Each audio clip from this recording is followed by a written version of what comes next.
Representative McClintock is here as well, too. I think, oh, yes, I didn't have a full list. So Representative as well, too, and some other folks as well. Criminal justice reform doesn't begin to end in our prisons. It starts at the community level by addressing the fact that too many people are incarcerated as a first response. The arrest of 2 African-American men at Starbucks in the Center City area a few weeks ago stands as a reminder that communities of color are disproportionately targeted for stop and frisks, arrests, incarceration. This has to change both here in Philadelphia and across the Commonwealth of Pennsylvania. We also need to focus on providing better services for transitioning back into our communities. This means supporting correctional education programs, drug and alcohol treatment programs, and job and vocational training. These have all been proven to drastically lower recidivism rates and allow individuals to become productive members of society after their release. Again, I am proud to be in a position to stand with the folks here on this stage and effect reforms that can change thousands and thousands of lives. So thank you again for this time and this opportunity. I'd like to introduce my good friend, Representative Donna Bullock, who is representing the Legislative Black Caucus here today. Representative? Thank you, Senator, and thank you to all of my colleagues who are here with us today. As Vice Chair of the Pennsylvania Legislative Black Caucus, I share my gratitude with Governor Wolf for his work on this very important issue. The Pennsylvania Legislative Black Caucus has taken the lead on a number of criminal justice issues. Our chairman, Representative Jordan Harris, is leading through collaboration, successfully working across party lines to expand the expungement process so that individuals can remove the barriers of a criminal record, secure sustainable employment, and find affordable housing. Senator Sharif Street and Representative Jason Dawkins are leading with compassion, advocating for those who are serving life without parole, highlighting the financial, physical, and emotional cost of a growing elderly inmate population. My sister Representative Joanna McClinton is leading with experience. As a former public defender, she brought her intimate knowledge of the criminal justice system to the House, introducing legislation to change our cash bail system to a more sensible risk assessment process. Representative Chris Rabb has led with common sense when he worked closely with our governor and our Secretary of Corrections to create the First Chance Fund, a fund supported by our businesses who contract with the state correction system, a fund that will be used to provide resources to our most vulnerable children so that they may have a first chance before we start talking about second chances. And my other sister, Representative Morgan Cephas, who came to the General Assembly leading with commitment, a commitment to raise awareness about the growing number of girls and women within our system and to show how their interaction with the criminal justice system impacts both them and their families. Together, we have worked with our stakeholders to advance legislation that keeps Pennsylvanians safe while transforming our criminal justice system so that it may be fair, equitable, and fiscally responsible.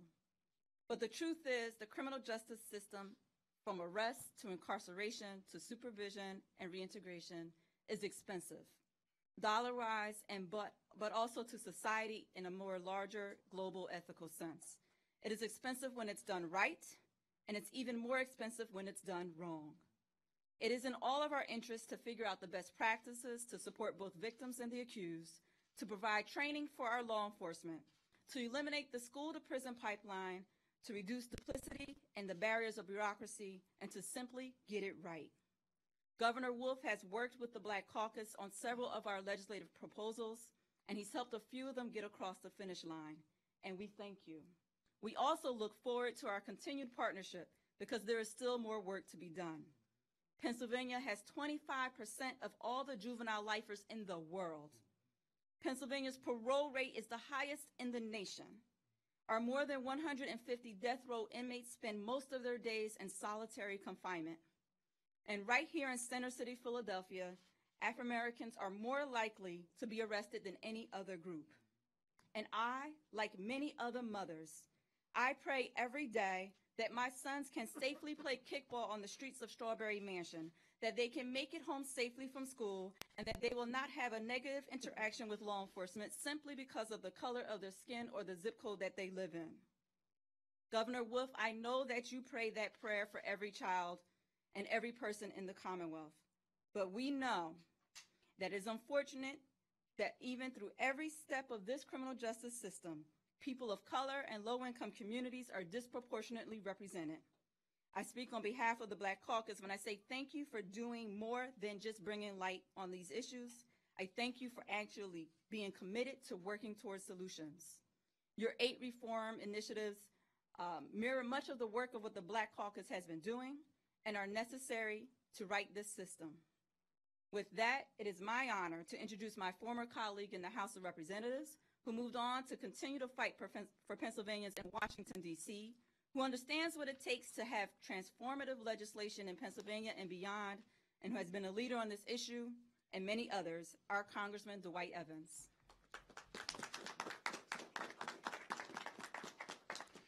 I'd like to thank Representative Bullock for the introduction and Senator Larry Farnese. As was just described, it's not an accident why the governor people chose this particular location. You couldn't think of a better place in terms of where the Constitution and the Liberty Bell is. And put it in context, coming from Washington, D.C., though I'm a resident and live here, it is important that the governor is taking this kind of leadership. Because what the governor is doing here is something that I will also be trying to push in Washington, D.C. States are the laboratory of democracy. And what is taking place here by this governor and his leadership is clear at the state level and at the national level. We need to look at Pennsylvania as a model. But more than that, leadership matters. And this governor, in my view, in just a short period of time has demonstrated the importance of bringing people together, the importance of making strategic investments. And you heard Representative Bullock describe and lay out a litany of items that he's talking about. One little story I will add to him so much, Governor. When I was elected in the legislature, Governor, there was 5,000 people in prison in 1980. That number far exceeds what's taking place. It is clearly a broken system, and it does not work. If you are Black and poor or Latino, this is not a system that works for you. But this governor, with the leadership that he's bringing together, when you look at the cross-section of people here, it says a lot. This is the kind of politics we need. And just came back from the Hamilton Jefferson visit, and you got a chance to go visit that, you'll see the collaboration that is necessary. So I want to introduce to you a person who is a personal friend, but more than a personal friend, an excellent governor. The governor of the Commonwealth of Pennsylvania, Governor Tom Wolf.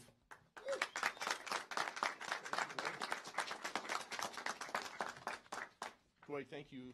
I mean, Representative Evans. Yeah, Dwight, okay. Thank you for that nice introduction. Thank you, for all of you, for being here. And I am proud to be here with such a distinguished group of people for such an important thing. And I really want to thank Meek Mill for being here. Meek, where are you? There you are. There you are. His case thrust Pennsylvania's criminal justice system into a national spotlight. The outcry and the outrage surrounding the details of his circumstances and the outpouring of support for Meek showcased the broader concern and emotion over our criminal justice system as a whole. And I'm heartened that the state Supreme Court made the right decision to release Meek Mill. We know that there are a lot more like Meek in our prison. More people who belong on the outside but who are stuck in prison facing harsh sentences for small violations. They lose their freedom while all of us lose more of our tax dollars, supervising those who should not even be there in the first place. And many don't have the means to continue the fight for justice. The debate about how we can fix our criminal justice system is obviously complicated, and over time that debate has changed to reflect the modern realities and the issues in our present system. But one thing is clear. We need to make our system fairer so that we are only sending those who belong in prison to our correctional institutions, and so that we are not wasting time, we're not wasting money supervising those who simply don't belong in prison. I believe we can improve the criminal justice system so that we can protect the victims of crime. But we can do that while also ending the cycle of incarceration that has left so many people and so many families feeling trapped, helpless, without an opportunity to return to society after they've been released. The overarching goal of all the work we've done is to achieve better results through our criminal justice system, pure and simple. A prime example of our work has been the effort to create the Stepping Up initiative. We've seen a number of people with mental illnesses in prison reach a level that's 3 to 6 times higher than those suffering from mental illnesses in our society as a whole. That obviously leads to higher costs for taxpayers because we spend over double the amount serving those individuals than we do others. And it leads to worse outcomes because with strained budgets and time, we often cannot get these individuals the specialized help they really need to get better. So in April of 2017, we launched the Pennsylvania Stepping Up Initiative. This is just one of those initiatives in order to reduce the number of individuals in prison who instead belong in mental health facilities. 23 of our 67 counties in Pennsylvania are already participating in this effort, and I urge the rest of the counties to join in this effort because without accurate and complete data about problems individuals in prison face, we cannot get to real solutions that will do 3 things. First, save taxpayer monies. Second, lead to better outcomes. And third, reduce the use of prisons as de facto mental health institutions. Stepping Up is just one of the actions my administration has taken to take a hard look at the criminal justice system and to try to improve it. In the past, my efforts have been supported by a bipartisan coalition that actually understands the need to improve our criminal justice system and to make it fair. We know there's more to do. We need to do a lot more to make our criminal justice system work the way it's supposed to work so that we can ensure better outcomes for everyone, for all those involved, so that we can stop wasting time, again, money and lives by incarcerating those who really don't belong in prison, so that we can stop using our jails as mental health facilities, and so that top to bottom, we can make our criminal justice system fairer, more equitable, and more productive in our society for everyone. And that's why I'm proud to be here today to call for reasonable, meaningful changes to our criminal justice system that will help eliminate these inequities. And to ask all the legislature to join me and join us to work to make our system better and fairer for everyone. We should finally pass, let me just go through some of the things we should do. We should finally pass and implement the Justice Reinvestment Initiative, or JRI-2. This is the second round of this, to address the high cost of incarceration in our state, to strengthen support for county probation programs, and to fix inadequate sentencing guidelines. Last week, the Senate passed JRI-2 and sent it to the House. I want to thank the Senate for acting on this legislation and to ask that the House take up this package as quickly as possible and get it to my desk. I'll sign it. JRI-2 will help save taxpayer money, again, by helping to make short prison sentences more predictable in length, so that when people have served their time without incident, they're able to re-enter society in a timely manner. And so our taxpayers are not footing the bill for extended prison stays after an individual has served his or her time. In addition to that, JRI-2 will invest more resources in our county probation system, improve outcomes, and increase the use of evidence-based best practices so that we can improve supervision and training to help probation officers work with formerly incarcerated individuals and make sure that we are only requiring those who present a real risk to go back to further supervision. JRI-2 will also help improve sentencing guidelines to further reduce recidivism. It will update sentencing guidelines to make sure that we're doing all that we can to reduce risk to the society. And it's going to help make sure that people are only serving time in accordance with their violation rather than ordering longer sentences for smaller violations.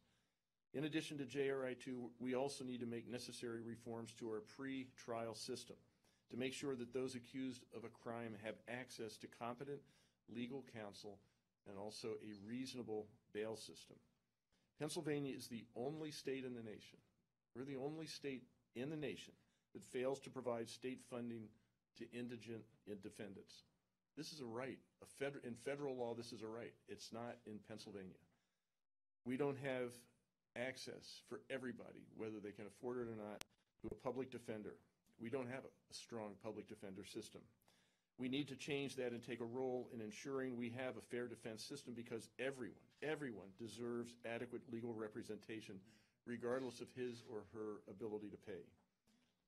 We also need to make sure that we're reforming our bail system. No one should ever be held in prison only because they cannot afford bail. Basically a debtor's prison. You have a $50 bail, you can't afford it, you haven't been convicted of anything, maybe you haven't done anything. You still have to serve time in jail simply because you can't pay that $50. The only factor that should be considered when holding someone in prison is their risk to society, not whether they can come up with $50. Studies show that more pretrial time in jail also leads to worse outcomes, including a 40% higher chance of an individual committing a new crime before they even go to trial for the first crime. We should work to standardize bail amounts across counties for the same crimes and make sure that economic circumstances do not lead to more prison time. We also need to work to reform our post-trial criminal justice system to ensure that we are working toward rehabilitation of individuals and preparing them to reenter society rather than creating further risks to recidivism. We should work to reform our probation and parole revocation and resentencing system to make sure that we are not spending valuable resources on supervising individuals who do not pose a high risk for reoffending, and so that we are capping the amount of time for which someone can be sent back to prison for a parole violation that does not result in a new criminal conviction. We should also expand the current Post-Conviction Relief Act to further explain an individual's right to appeal. So we get audience participation here. Is that what we're doing? Yeah. That's all right. Feel free. And we should pass the current clean slate legislation while taking further steps to reduce the stigma of past convictions. Listen, I was a business owner, and one of the best sources of good employees was giving people a second chance. Yes. Clean slate legislation is not just morally right, it's also practically smart. It's good for our economy. Because when individuals have paid their debt to society and are making good progress, their past offenses should not prevent them from becoming productive members of society or the economy. Again, you want to say something? Is that all right?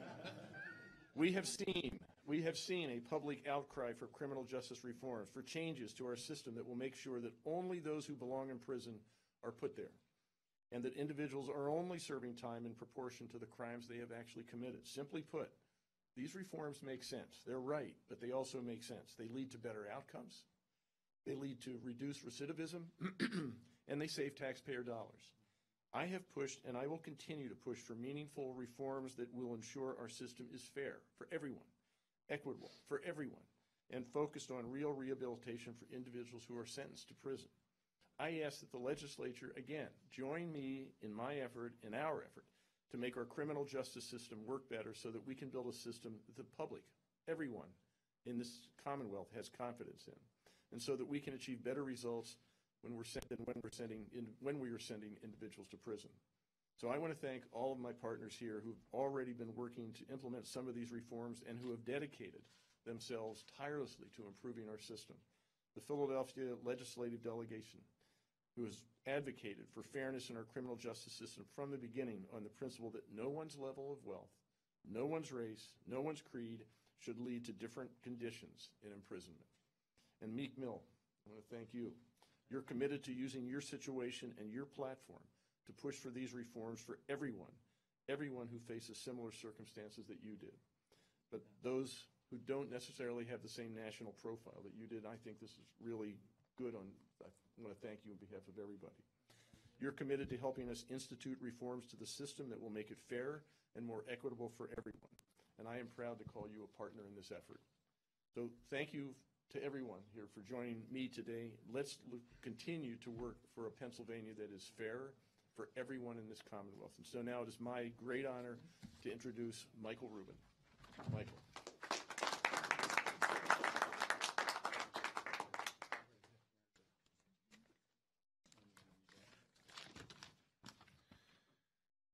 Thank you, Governor Wolf, not only for your courage, but for your strong commitment to fixing our broken criminal justice system, one that has cost my good friend Meek Mill the last 6 months of his life in jail, but really his entire adult life being trapped in a completely broken probation system that is tearing apart lives versus rehabilitating them.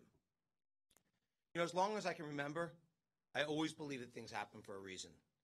And although Meek was wrongfully convicted, his sacrifice must be a learning moment for all of us by highlighting the national need for immediate criminal justice reform. Starting in Pennsylvania, we all need to work together to ensure that people are not unfairly incarcerated, as so many people are, for lengthy periods of time due to technical probation violations. We shouldn't be using our government's time and resources on targeting the everyday Meek Mills. That approach It's not making our communities safer. Instead, it's ruining lives and wasting taxpayer dollars. I support the governor's position to make our criminal justice system more focused on rehabilitation and giving people the tools to return to society and realize their full potential. I'm very optimistic that Governor Wolf's dedication to improving the bail system and the sentencing structure will ultimately make Pennsylvania's criminal justice system more logical and more fair. Meek and I have discussed so many times that his situation is no different than so many others, except for he had the resources, the friends, and all of his fans to bring attention to his situation. I stand by here today incredibly confident that Meek realizes both his significant responsibility and the massive opportunity to be a change for meaningful change. He's eager to make our country a better place for every citizen, black, brown, or white, by helping shine a light on the need for criminal justice reform and forcing the necessary change. I look forward to working with him, as well as Governor Wolf, to reform the system. And that starts right here in Philadelphia. And with that said, I'd like to introduce my good friend and the heart and soul of Philadelphia, Meek Mill. One more thing, big game tonight, go Sixers. I would like to thank Michael Rubin, the governor, Wolf, actually everyone standing up here with me, who many of these men and women have been supporting me since I have been entangled in the criminal justice system. And I wouldn't like to use this time to speak on my situation, because I actually know the errors of the criminal justice system personally, because I've been tangled in the system since 18 years old. I'm actually 30 years old, really 31. I'll be 31 on Sunday.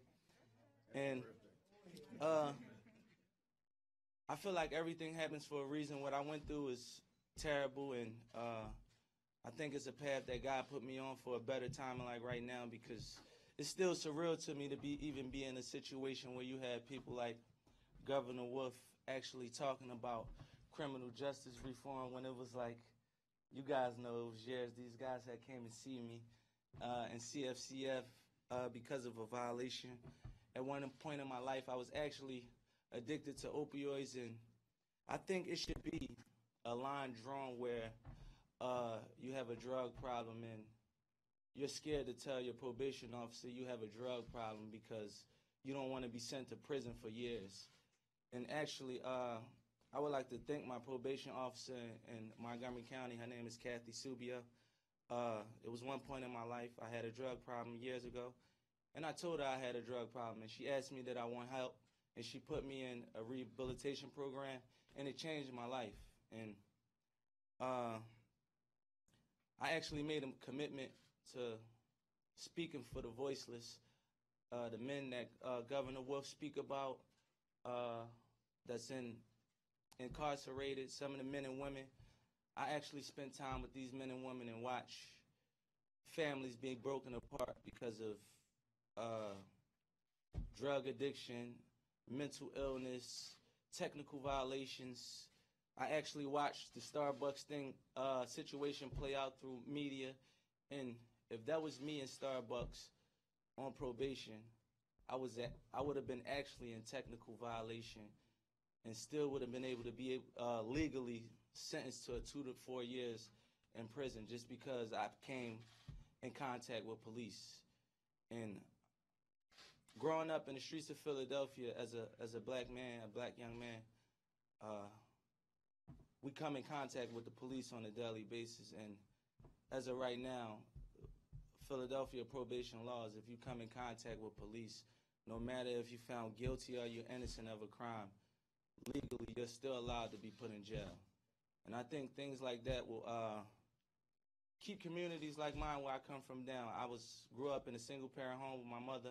I lost my father when I was 5 years old, and at 30 years old I was in prison for a technical violation. I have a 6-year-old son, so I want to thank God first. I always say God is my first lawyer. Thank God for being able to be here and be a part of history. I don't want to make this long because I'm still overwhelmed. I come from being in prison just 7 days ago, and I'm still overwhelmed. I tell Mike, I tell all my friends that it was a traumatic experience, and I'm happy to be back and be a part of what I call history, because I know it's a lot of voiceless men and people I personally know from being in prison, sitting next to them every day, who are dependent on me. And I feel like God has given me a great platform to help many others and make Philadelphia, Pennsylvania, and the world a better place. And that's all I have to say. I would like to thank everyone who has supported me, because I never used the platform to think. I seen a lot of kids out there standing in the rain outside the Criminal Justice Center supporting me and a lot of other young men who has been tangled in the criminal justice system for most of our lives. So I would like to thank everyone here today, and Governor Tom Wolf. Excuse me if I'm a little nervous. I told Mike today, because me, it's unbelievable. It's unbelievable to be in a situation where, growing up since adult, 18 years old, we've been treated. I feel as though we've been treated wrongly when it comes to the criminal justice. I'm overwhelmed at this point, and I appreciate everything. Thank you, y'all.